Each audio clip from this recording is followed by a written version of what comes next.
কি হয়েছে? আমি বলছি বাসায় চা পাতি খাবে। হ্যাঁ, সে বলে আমি এখানেই খাবো, আমি এখানেই খাবো। সামান্য একটা কথা নিয়ে বাজার দিছি। তারপর হ্যাঁ, তারপর তারপর রাগ করে বিছানা ভাঙতেছিলাম। হ্যাঁ, তোমার মানে মাথায় রাগ উঠে গেছে। হ্যাঁ, তারপর কি করলা? তো তুমি বোঝায় বললে এটা আমি খাইতে হয়েছি। তো সামান্য একটা বিষয় নিয়ে তাহলে এই এত বাড়াবাড়ি করার কি দরকার বলো তো? কি দরকার? আমি তো বুঝি না।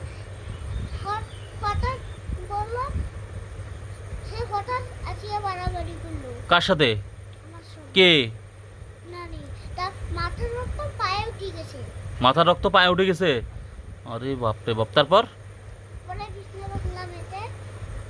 কত সামান্য একটা বিষয় নিয়ে কত দূর কি হলো? কি বলছো? সামান্য একটা বিষয় নিয়ে তুমি বাজায় দিছো ওই জন্য বলে বিছানা ভাঙতেছি। আমি যখন বললাম বলে আমাকে একটু ফোন দাও, একটু পাতো খালাকে একটু ফোন দিয়ে একটু পাতি নিয়ে এসো। আমাদের কাছে একদিকেই পাখি দেয়, সিলেটের পাখি আছে আমাদের বাসায়। ওটাই তো চাইছি, চা জাল দিলে সুন্দর লাগবে। সিলেটের পাখি আছে, সিলেটের পাখি না অন্য পাখি। সিলেটের পাতি। আর আমার মশা কামড়াইছে। হ্যাঁ, মশা কামড়াইছে আমার। মশা কামড়াইছে কোথায়? এই এই দেখো কি করছে এখানে। তুমি যে বাইরে যা ঝগড়া করলা সেই জন্য কয় জায়গা খাইছে দেখো। এই দেখো না আব্বু কি করছে। এই ছেলে তো এমনি মাথা গরম করা ছেলে না, এই জন্যই মাথাটা গরম হয়েছে। মশা কামড়ানোর জন্য। তাছাড়া তো ছেলে মাথা গরম করার কথা না। আমাকে মশাটা কমপক্ষে কুলি দিল কি কারণে? এটা তো মশাকে জিজ্ঞাসা করতে হবে। এটা তো দুষ্টামি করে ফেলছে তোমার। মশা তো কথাই বলতে পারে না।